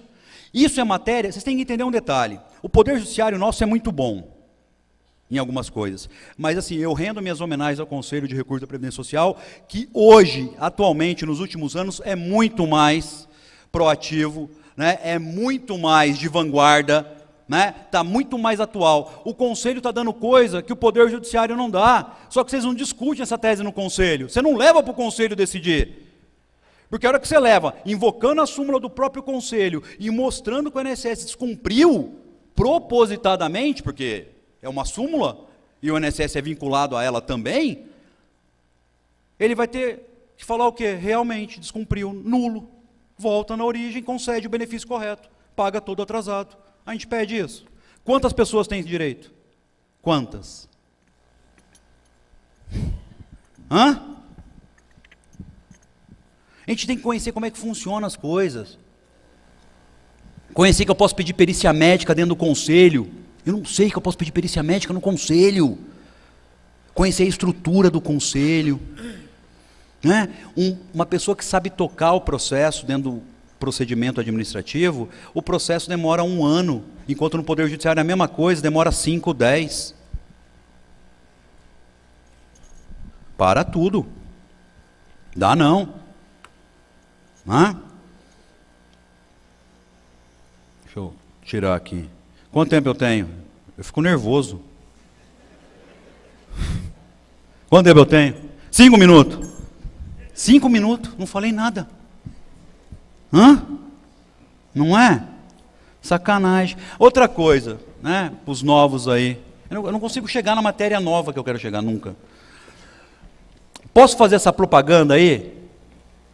Já está balangando a cabeça por quê, Fê? Olha para mim, não ri não, olha aqui para mim. Você mesmo, estou olhando. Ah, tem um detalhe, os meus alunos sabem, eu ouço e vejo tudo.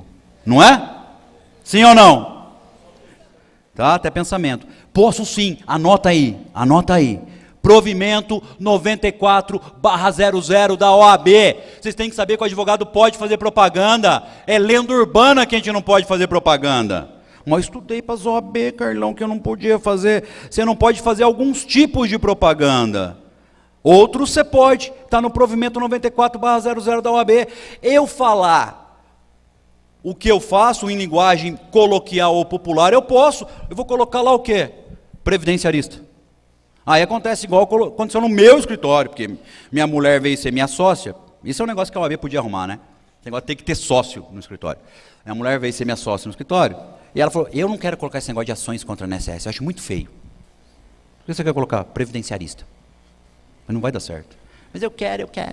E mulher, quando fala eu quero, ela fica um ano falando eu quero. Você está falando de outra coisa. Ah, vamos almoçar. E o negócio do previdenciarista? Pô, você viu a neném como tá bonitinha? Vi o previdenciarista. Então põe a previdenciarista. Aí, durou um mês. Chegou um cara assim no escritório, o escritório era no chão, no centro. Por favor, eu quero falar com as doutoras Samantha. Aí chamaram ela. Pois não, que eu posso ajudar o senhor? Então, nós faz parte do movimento aqui de baixo, que é centro, né? Já viram. E nós estamos com 2 camaradas aí que estão precisando de uns habeas corpus. Quanto a senhora cobra? Ela, oi? Ô mano, tá tirando? A senhora não é presidenciarista? A senhora não mexe com esse negócio de presídio? Tá nas placas? No outro dia trocou, agora tá lá, ações contra o INSS. É lógico, o cara não... né? Especialista em previdenciarista. Não dá, né? O cara chega falando, igual o Rodrigo, doutor Ricardo, a última que eu conto, viu? Essa pode acabar. Chegou o Rodrigo e falou assim, doutor, eu sou antônimo, não sei o que tem, contou uma história para o Rodrigo. O Rodrigo chega assim na minha sala, Carlão, pelo amor de Deus, me ajuda lá, que eu estou com o seu antônimo, cara, ele está cheio de pepino. Eu, ô seu antônimo, pois não, posso ajudar o senhor? O cara falou, eu anotei, papapá. Falei, vamos fazer então a procuração do senhor. Fala o nominho do senhor completo. Antônio Damasceno. Como o senhor chama? Antônio Damasceno. O senhor não é antônimo? Não, doutor, é porque assim, eu trabalho por conta, então eu sou antônimo. Autônomo. Uhum. É isso que acontece. Eu estou na caixa, né Zé? Estou na caixa, não fala assim? Estou na caixa. Doutor, estou na caixa, está encostado em auxílio doença no INSS. CITEPS. Ele quer falar CTPS, vi advogado falando CTPS. Doutor, CITEPS. Oi? CITEPS. Ou quando é do FGTS, né? Doutor, eu estou com os foguetes. Que, amigão? Foguetes, lá, das caixas. Foguete, mano. FGTS, foguetes, figuetes, né? Registro, aviso breve. E você quer falar previdenciarista? Hã? Uso campeão. 5 minutos, Ed. 5 minutos. Tô cronometrando. Que horas são? Ó, a última diquinha aqui, rapidão, ó. Só uma dica rápido. Cuidado com o escritório, tá, galera? Monta o escritório bonitinho, não deixa assim, não. É uma tremenda sacanagem, né? A gente tem um dom de ser bagunceiro, não precisa ser assim, não. O Arismar é assim, ó. Então ele atende na sala de atendimento, porque ele é bagunceiro pra caramba. A mesa, Arismar. E aqui, ó, cuidado, né, Makoto? Quando a gente conheceu o Arismar era quase igual assim, né? Olha lá, a roupa do candango. Estou com uniforme de advogado, mas estou tudo zoado. Então, cuidado com a aparência, né? Igual a Alessandra. A Alessandra vem na pós, vem no congresso, ela vem com encharpe, vem toda chique, maquiada, passa batom, né? Põe perfume para tirar foto. Pessoa chique. né? O advogado quer me deixar nervoso é quando eu venho aqui na estadual e o advogado está assim. Quantos vocês já não viram assim? Hã? Não é? E parece que não incomoda aquilo para ele, fica o dia inteiro com a porra do negocinho. Com licença. Então, não basta ser só ser, e aí é a última dica, não basta ser só bom advogado. Você tem que mostrar que você é bom. A pessoa é no visual, ela vai olhar o sapato que você está, a bolsa, a blusa, o cabelo, para quem tem cabelo. O cabelo. O senhor está rindo porque o senhor tem muito, né? Bacaré, olha lá, tem um cabeleira, né? Seu pai vai ficar careca um dia, vai ficar. Não sei quando com esse monte de cabelo aí, né? Beleza. Deixa eu falar, eu tinha trazido um monte de coisa para estar falando para vocês, era uma pancada de coisa, mas o Edson já me avisou que o meu tempo escapou. Eu vou fazer o seguinte, Edson, eu vou tentar... eu vou tentar disponibilizar lá pelo Legale, tá? O pessoal vai mandar e-mail pro Legale e aí você manda o material, tá bom? Beleza? Gente, desculpa, não deu para falar muita coisa. Obrigado e a gente se vê amanhã ou na pós-graduação. Tá? Obrigado. Tchau.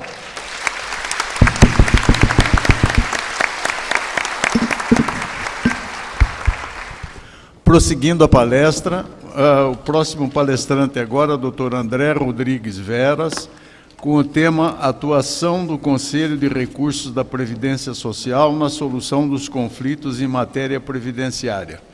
Dr. André Rodrigues Veras é presidente do Conselho de Recursos da Previdência Social de Brasília.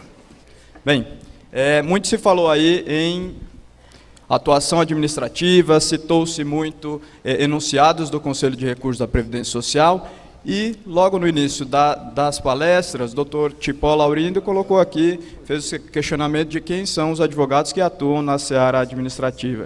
E poucos do corpo aqui, de quase 500, 600 participantes desse congresso, levantaram a mão. Então, o que torna, na verdade, o meu trabalho ainda maior, porque, de fato, hoje as pessoas não conhecem a estrutura, não conhecem a atividade do Conselho de Recursos da Previdência Social. Então, o meu intuito, em primeiro lugar, é fazer essa divulgação, mostrar para os senhores como que funciona o Conselho. Bem, a busca natural dos advogados para a solução do conflito previdenciário se dá, de fato, no Poder Judiciário.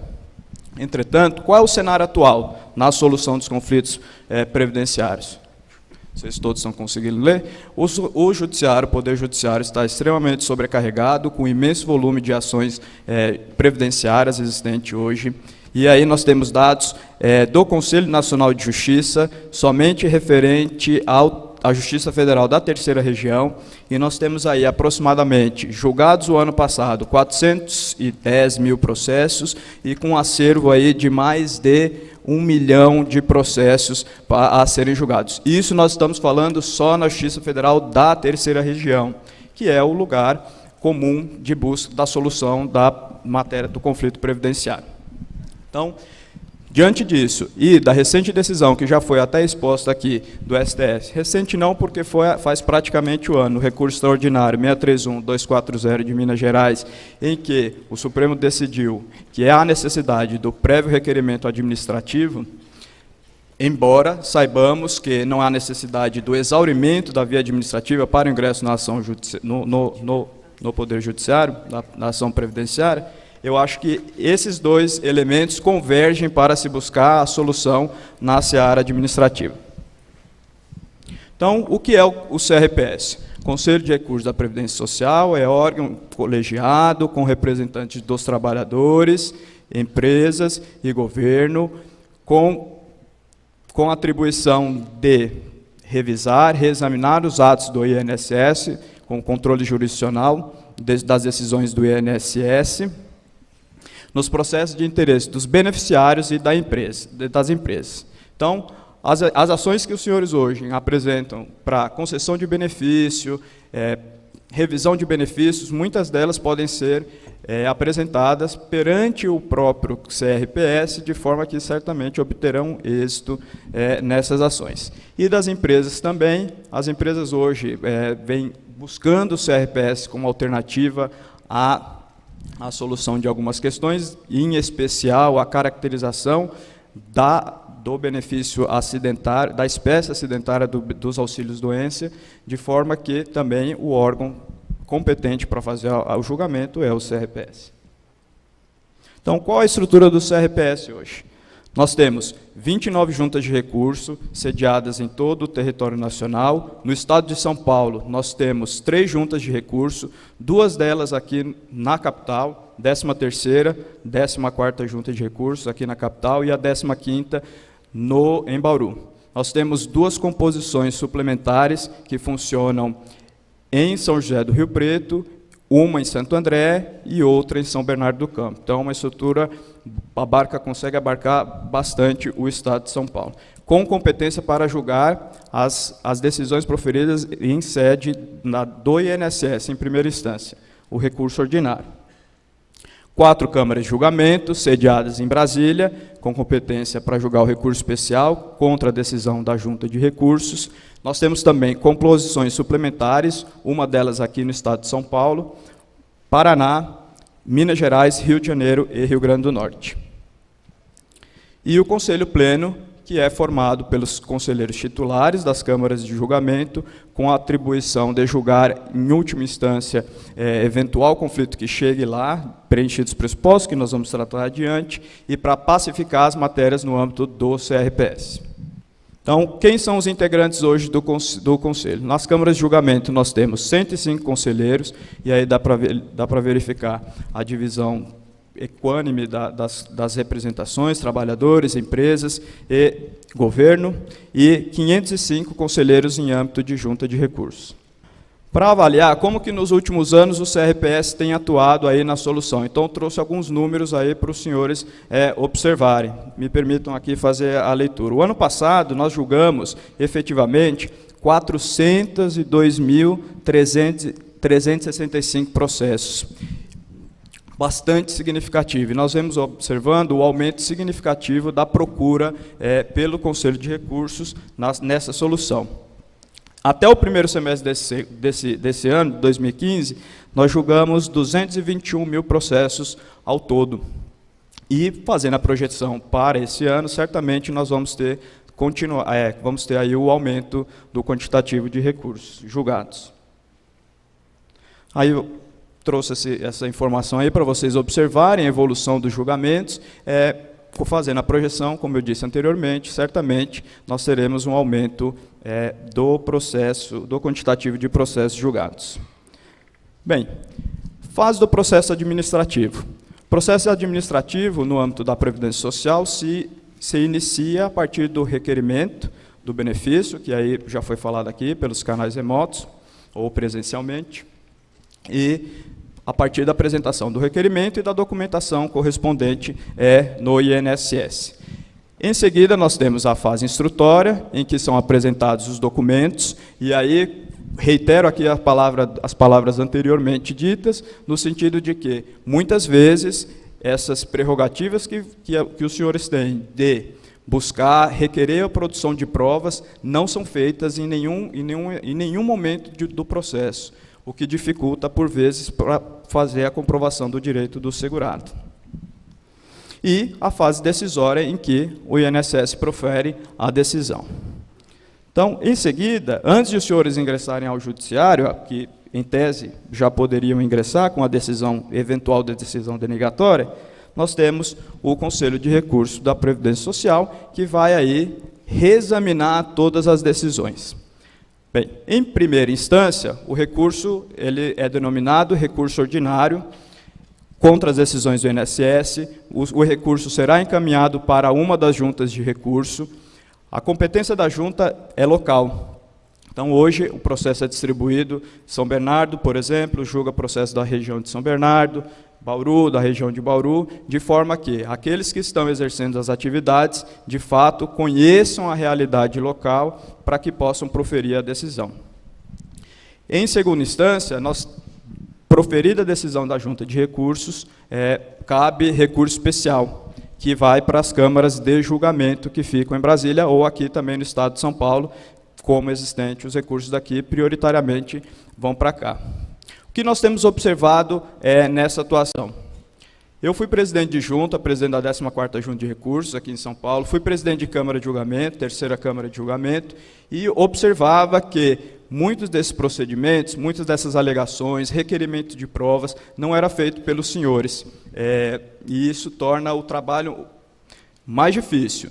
Em que pese o processo administrativo ter o caráter de busca da verdade real, e isso faz com que impulsione a administração pública a buscar os elementos para caracterização, para fazer jus, para avaliar aquele direito ou não, muitas vezes as provas seriam muito facilitadas aí pelos senhores.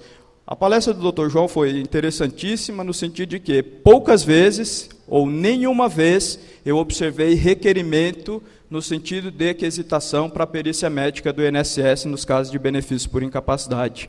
E isso o CRPS já vem fazendo, seus conselheiros, muitas das vezes, de forma que a gente tem obtido resultados positivos na reforma da decisão pelo próprio INSS a partir da quesitação. Instrumento de suma importância aí. Outro elemento que nós temos observado é a ausência de requerimento de sustentação oral. Possibilidade que vocês têm, vocês e todos aqueles que recorrem ao CRPS, de forma a, de fato, participar efetivamente do julgamento, de forma simples, efetiva, e o caso que foi exposto aqui de reforma da decisão, quando foi lá e efetivamente dialogou, mostrou determinadas informações que, à luz, aos olhos do conselheiro, não estava entendendo, compreendendo exatamente aquele documento, de fato, nós temos obtido resultados de mudança. Eu mesmo, enquanto presidente daqui, já mudei algumas decisões a partir de esclarecimentos prestados durante a sessão de julgamento. Tempestividade do recurso, outra coisa que não se alega a eventual tempestividade do recurso do INSS como preliminar de mérito. Muitas vezes deve ser alegado.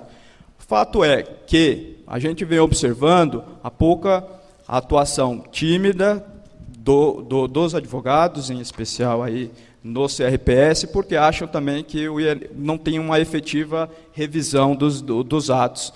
Mas é fato que nós temos. A gente tem aí números que mostram que muitas dessas demandas, muitas dessas questões que hoje são debatidas já conseguem êxito no CRPS. Há exemplo mesmo do próprio enunciado 5, o enunciado 21, que, se me permitem a leitura, que diz que o simples fornecimento de EPI pelos empregadores não exclui a hipótese de exposição dos trabalhadores aos agentes nocivos à saúde, devendo ser considerado todo o ambiente de trabalho.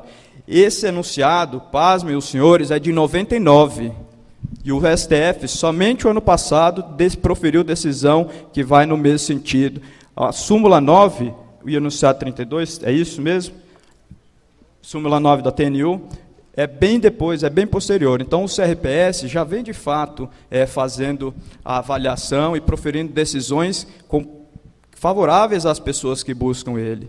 Então, tem entendimentos de vanguarda, vem mudando a cada dia mais, e os nossos esforços são para isso, para que a gente aperfeiçoe, e a participação do advogado é muito importante, porque tem qualificação técnica e vão poder contribuir na discussão, sobretudo por ocasião do julgamento.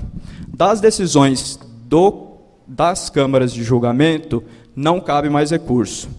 Entretanto, como medida a pacificar matérias no âmbito do Conselho de Recursos da Previdência Social, existem duas medidas que podem ser apresentadas para que haja um novo exame do processo.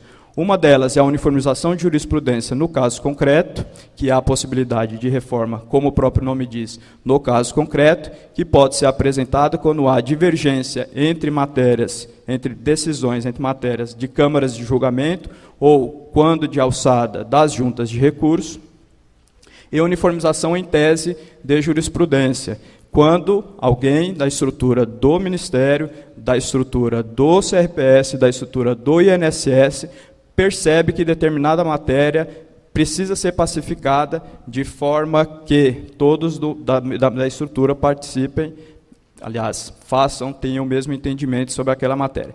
Esse procedimento ele não reforma o caso concreto. Então, ele só tem aplicabilidade ali para o futuro. E dessas decisões, da uniformização de jurisprudência e do uniformização de jurisprudência no caso concreto, podem ser publicados os enunciados aí que vocês viram. Mais recentemente, o CRPS, caminhando no mesmo sentido do Poder Judiciário, estabeleceu no seu enunciado 38, sem prejuízo desses outros que nós falamos que são favoráveis e também estão no mesmo sentido, diz que os benefícios previdenciários, a mudança de parâmetros médicos não reinseja a devolução dos valores recebidos em boa-fé. Então, em que pese nós temos aí entendimentos consolidados, no sentido de que a boa-fé ela pode ser, sim, aliás, não é elemento para ensejar a devolução, nós temos esse enunciado 38 e vem sendo aplicado comumente no âmbito da Previdência. Por que procurar, então, o CRPS a partir dessas informações que nós prestamos? Papel fundamental na preservação dos direitos dos segurados, na medida em que, no exercício de sua função, de fato, reconhece direito aos beneficiários e vem fazendo isso comumente. Participação da sociedade por meio dos conselheiros. Nós dissemos no início que o CRPS, cada órgão colegiado, cada junta de recurso e cada câmara de julgamento, e até mesmo o Conselho Pleno,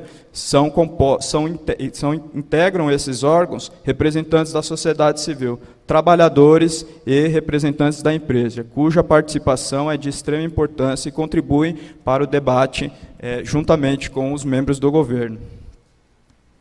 Meio administrativo de solução dos conflitos. Se nós, ao compararmos o procedimento, o rito, em que o processo administrativo tramita na Previdência Social, nós temos que reconhecer que é um procedimento bem mais enxuto, bem mais simples, e, de fato, de modo que a gente tenha um resultado muito mais célere. Quando nós estamos falando de direito previdenciário, de busca de um benefício assistencial, nós estamos, de fato, postulando em defesa de alguém que está numa contingência social, num momento de dificuldade da vida. O quanto mais célere essa prestação, uma vez preenchidos os pressupostos de seus requisitos, for entregue a essa pessoa, certamente a vida dela será muito melhor. Possibilidade efetiva de revisão dos atos do INSS. O Conselho de Recursos da Previdência Social não integra a estrutura do INSS. E, em que pese parecer uma obviedade muito grande, muitas das pessoas confundem o INSS com o CRPS. De fato, nossas unidades estão instaladas em prédios do INSS, mas isso não faz com que tenhamos qualquer tipo de vinculação ou de subordinação. Ao contrário, o Conselho de Recursos ele integra a administração direta, é vinculado diretamente ao Ministro de Estado da Previdência Social e, dentro da estrutura do Ministério da Previdência Social, tem o INSS como uma autarquia e uma entidade vinculada, ou seja, inexiste qualquer espécie de subordinação. E atende todo o Brasil. Pessoal, eu esqueci, quando eu falei nós vamos falar ali um pouco. Nos julgamentos, já passar aqui, agilidade, quando eu falei ali da importância da entrega da prestação previdenciária ou assistencial àquele indivíduo, ou à empresa, nos casos, quando buscam o CRPS. Agilidade. Hoje nós observamos que, em média, sobretudo em âmbito de junta de recursos, o tempo médio de julgamento é de 85 dias. A partir do recebimento do processo na unidade julgadora, tem 85 dias para ele ser devolvido à unidade do INSS. Isso está disposto de forma expressa no provimento número 99 de 2008. E muitas vezes eu recebo, como presidente do CRPS, reclamações no sentido de que não está sendo cumprido. E na hora eu vou lá, vejo e cobro a unidade julgadora nesses casos. Entretanto, volto a falar, em primeira instância, esse prazo está fielmente sendo cumprido, já que, a partir de esforços envidados ao longo desses últimos anos, nós hoje estamos com estoque zero de recurso ordinário. Então, hoje, um processo que é protocolado no INSS é encaminhado ao Conselho de Recursos, ele é diretamente distribuído ao conselheiro relator, que pode fazer, inclusive, o julgamento dentro daquele mesmo mês, a depender do cronograma de sessões de julgamento. Facilidade, processo eletrônico. Tal qual como os senhores têm acesso no judiciário aos processos eletrônicos, no âmbito da Previdência Social, nós temos instituído também, desde 2011, no final de 2011, o processo eletrônico de benefício, de recurso, de benefício, e aí é o sistema e-recurso que muitos dos senhores já conhecem. Instituído ele em 2011, foi implantado ao longo de 2012 por todo o Brasil, e de forma que hoje ele está funcionando em 100% de todas as unidades do INSS, pois... Não, então deixa eu só... Ele está em disponibilidade, de fato, em 100% das unidades do INSS e 100% das unidades do CRPS. Respondendo a alguns anseios dos senhores, porque eu também tenho recebido manifestações em relação, e talvez até contemple aí a sua manifestação, de fato, o e-recursos, que foi um sistema desenvolvido a partir do EPROC, que é o sistema de processo eletrônico do Tribunal Regional Federal da 4ª Região, ele foi adaptado às nossas necessidades por técnicos do INSS. E hoje ele está passando por um processo de internalização pela empresa que presta tecnologia da informação para a gente, que é a Dataprev. Então, nós estamos nesse processo. E, nesse processo, a gente teve alguns transtornos, de fato, de forma que, muitas vezes, o acesso à informação não estava completamente disponibilizado ao segurado, aos advogados, de forma nenhuma, nem a própria movimentação e ao conteúdo. O fato é que, para a solução desse problema, nós hoje... eu venho, de forma reiterada, orientando as nossas unidades julgadoras a disponibilizar aos senhores a todo o conteúdo do processo. Não pode haver prejuízo no acesso à informação. Hoje, o e-recurso já está disponibilizado aí a informação, o histórico de movimentação. Já se consegue consultar. Não consegue? Não, para acessar o conteúdo de fato, não, como advogada e representante da parte, tem que ter acesso ao CAD-senha. Os acórdãos do CRPS, eis um problema. Estava lindo, né? Estava. Ocorre que nós recebemos... a Previdência é isso, a gente recebe, quem está ainda, sobretudo na administração da Previdência, recebe reclamação de todos os lados. Segurados, do lado dos segurados. Nós tivemos reclamações, doutor Carlos, que não queriam que expusessem suas vidas nos acordos. Então, os acordos não deveriam ser disponibilizados. Diziam que isso era um desrespeito às informações do indivíduo, uma série de reclamações, de sorte que a gestão anterior decidiu que essas informações não mais seriam disponibilizadas. Hoje, o que acontece na disponibilização, de fato, é um problema de ordem sistêmica, mas, tão logo nós tenhamos isso, o acesso a essa informação será restabelecido. Volto a falar que, contatada a unidade, no final aqui da apresentação, o meu contato pessoal vai ficar disponibilizado para aqueles que não conseguirem acesso às unidades. Podem nos procurar, que a gente disponibiliza a informação na mesma hora. Bem, e-recursos é uma grande facilidade, trouxe celeridade à movimentação processual. Antes, quando eu entrei no Conselho de Recursos, em que nós tínhamos aí processos físicos, pilhas e pilhas de processos, a gente observava que os processos ficavam lá meses, anos. E o e-recurso, o processo eletrônico, possibilitou a diminuição desse tempo. Então, não temos mais essa demora na remessa, não temos mais a dificuldade na comunicação INSS, CRPS, como nós tínhamos no passado. Então, trouxe bastante agilidade e facilidade para o julgamento, para a resposta do conflito.